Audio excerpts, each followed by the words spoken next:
좋은 아침입니다. 아침의 하나 뉴스 종합 비타민 아침의 매일경제 김문미입니다. 오늘 일면 같이 들어가 보시죠. 매일경제입니다. 공정위 플랫폼법 결국 반쪽짜리로라는 기사의 제목입니다. 이게 무슨 얘기냐? 이 플랫폼 구글, 네이버, 카카오 이런 걸 좀 플랫폼이라고 얘기를 하죠. 근데 이런 플랫폼을 좀 규제할 수 있는 법을 공정위에서 준비를 했었는데 이게 반쪽짜리가 됐다라는 얘기예요.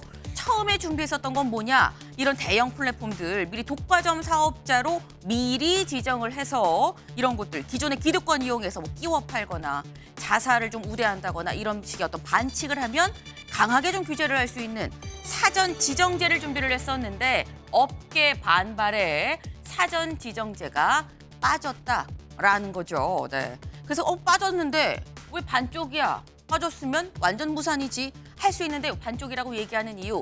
미리 지정은 하지 않지만 추후에 사후에 이 위법한 행위가 발각이 되면 포착이 되면 제재를 하기로 했다. 사후 추정 방식을 택했다라고 합니다.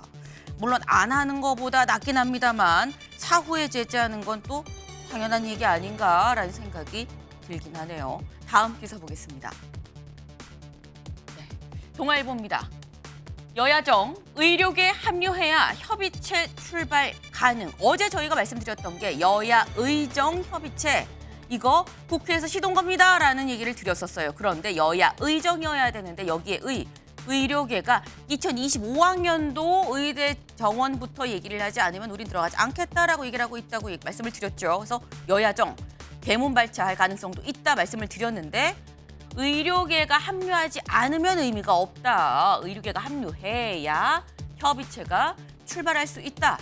대문 발차하지 않겠다라는 얘기가 나오고 있는 겁니다. 모두가 목 빠지게 의료계가 합류하길 기다리고 있다라는 얘기인 거겠죠. 그런데 이런 와중에 다음 기사 볼까요?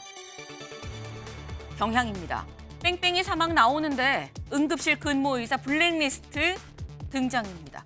응급실에 근무하는 의사들 누구예요? 라고 블랙리스트가 떴다라는 거죠. 온라인 커뮤니티 상에 떴다라는 겁니다. 네.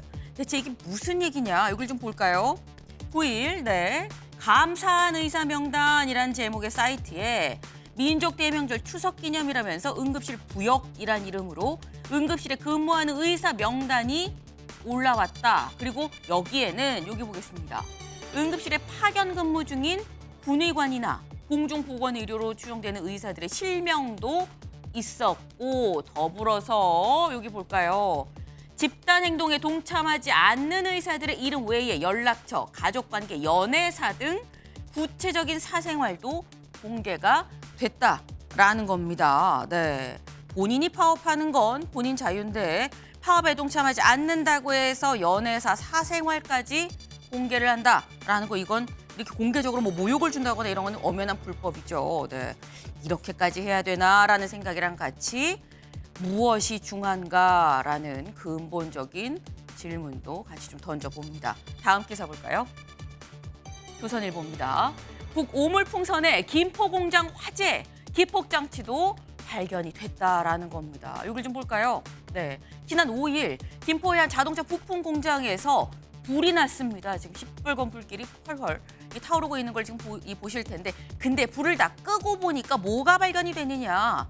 쓰레기 이 풍선, 북한에서 연일 날리고 있는 쓰레기 풍선이랑 같이 여기에 달려있는 기폭 장치도 발견이 됐다라는 거죠. 이게 무슨 의미냐. 쓰레기 풍선 더럽기만 한 게 아니라 위험하다라는 얘기가 될 겁니다. 위험하다면 방책을 세워야 되는 거겠죠. 네.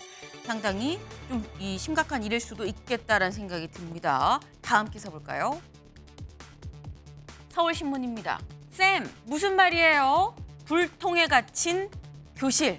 이게 무슨 얘기냐? 여길 좀 보겠습니다. 완강하다, 완전 강하다, 모색한다, 색깔을 따라 칠한다. 이게 대체 무슨 얘기냐? 요즘 아이들 완강하다, 모색한다 이런 단어의 뜻을 모른다라는 거죠. 심지어 고3 학생들한테 물어봤는데 초등학생 아니고요. 중학생 아닙니다. 고3 학생들한테 물어봤는데 완강하다가 완전 강하다라고 이런 뜻이에요? 쌤? 이라고 물어봤다라는 겁니다. 심지어 우천시 장소 변경. 그럼 우천시는 어느 지역 도시예요? 라고 얘기하고요. 모집인원 땡명. 그럼 아니 영명 뽑는데 왜 이걸 내건 거야? 낚시야? 라는 얘기가 요즘에 학생들 사이에서 나온다라는 겁니다. 말을 줄여 쓸 때 쓰더라도 본 뜻은 알고 줄여야 되는데 문해력의 빈곤인 거죠. 네. 책은 안 읽고 유튜브, 쇼츠, 영상만 짧은 영상만 자꾸 보다 보니까 지금 영상이 넘치는 시대 오히려 독서의 중요성이 강하게 대두되는 요즘이 아닌가라는 생각을 좀 해봅니다. 다음 기사 볼까요? 중앙일보입니다. 10집 중 4집이 나훈삼. 평생 한 번은 혼자 사는 시대. 네, 여길 좀 보겠습니다.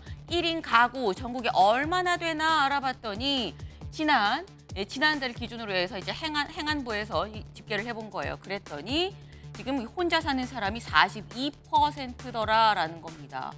가족을 이뤄서 사는 집보다 지금 이 혼자 사는 사람 거의 뭐 조금 더 보태면 절반 가까이 된다라는 얘기가 되는 거죠. 네, 인구의 반이 혼자 사는 지금 이 상황이라고 한다면 정부의 정책도 여기에 좀 포커싱을 해야 되는 그런 상황이 아닌가라는 생각을 좀 같이 해봅니다. 다음 사진 기사 볼까요? 네, 아유 시원하다라는 생각이 절로 드실 거예요. 네, 왜? 요즘 더워도 너무 덥거든요. 풍덩 뛰어들고 싶다라는 생각이 드는데 어디냐? 부산의 해운대 해수욕장입니다. 해수욕장에 내일 모레가 추석인데 아직도 더워서 뛰어들고 싶은 생각이 드는 폭염 중에 폭염이 계속되고 있다라는 거죠. 네, 어제 전국에 80%의 폭염특보가 내려졌다고 합니다. 폭염주의보가 내려졌다고 해요. 근데 언제까지 더운 거냐? 다음 기사 하나 더 볼까요? 네, 추석이 코앞인데 전국 80% 폭염특보 연휴까지 찐다. 추석 지나서 추석 연휴 끝날 때까지 계속 푹푹 찔 거다라는 거예요. 근데 연휴까지인데 요 앞에 뭐가 붙느냐? 최소라는 단어가 붙습니다. 여기 보겠습니다. 기상청은 지금 같은 더위가 최소 추석 연휴까지 이어질 것으로 전망했다. 앞으로 한동안은 계속 덥겠다라는 얘기인 거죠. 이러다 가을 없이 겨울 되나? 겨울이 없이 가을 가나? 이 생각도 드네요. 오늘은 저희가 눈길 가는 기사도 하나 준비했습니다. 같이 볼까요? 네, 무더웠던 만큼 두려운 8월 전기료. 네, 두렵죠. 작년보다 13% 더 내더라라는 겁니다. 8월 전기료 고지서 받으신 분도 있으시지 않을까라는 생각도 해봅니다. 근데 이 8월 전기료 작년이랑 비교해서 13% 더 내더라. 여기 볼까요? 가구당 평균 63,610원 정도 낼 걸로 보인다라는 거예요. 7,520원 정도 상승했다. 여기를 보면 8월 주택용 전기요금 증감 현황. 네, 만 원 미만, 만 원이 안 되게 내는 사람도 있고요. 만 원 이상 3만 원 미만 28%, 3만 원 이상 5만 원 미만, 5만 원 이상 10만 원 미만, 10만 원 이상. 만약에 우리 집에 전기료가 10만 원이 넘게 나왔다 그러면 상위 1%구나라고 생각을 하시면 될 것 같습니다. 근데 중요한 건 작년 이맘때랑 비교해서 얼마나 올랐느냐겠죠. 똑같이 더울 때를 비교를 해야 되는 거죠. 그래프 준비한 거 볼까요? 네, 8월 주택용 전기료 평균 7,520원이 증가했다. 여길 보면 작년 8월, 올해 8월입니다. 지금 보면 전력 사용량은 9% 올랐어요. 더 더웠다, 더 많이 썼다라는 거죠. 금액은 얼마 올랐느냐? 13% 올랐습니다. 왜? 아니 9% 더 썼는데 왜 13% 올랐어? 누진제가 있죠, 전기는. 그러다 보니까 13% 올라서 7,520원 정도 더 낸다라는 거예요. 여기를 보면 전기요금 증감 가구 수요 현황. 네, 여기를 보면 요금이 더 많이 내는 사람이 1,922만이고요. 요금을 적게 내는 사람도 있습니다. 의아해요. 네, 안 튼 건지 요금이 감소하는 사람도 569만 명 정도 있더라. 똑같은 사람도 31만 명이다라는 통계가 나와 있네요. 네, 오른 전기료의 추석 제사상 비용 등등해서 9월은 조금 더 허리띠를 졸라매야 되는 달인 것 같다라는 생각을 같이 좀 해봅니다. 그럼 오늘도 자리를 옮겨서 좀 얘기를 해볼까요? 안녕하세요. 안녕하세요. 안녕하세요. 네.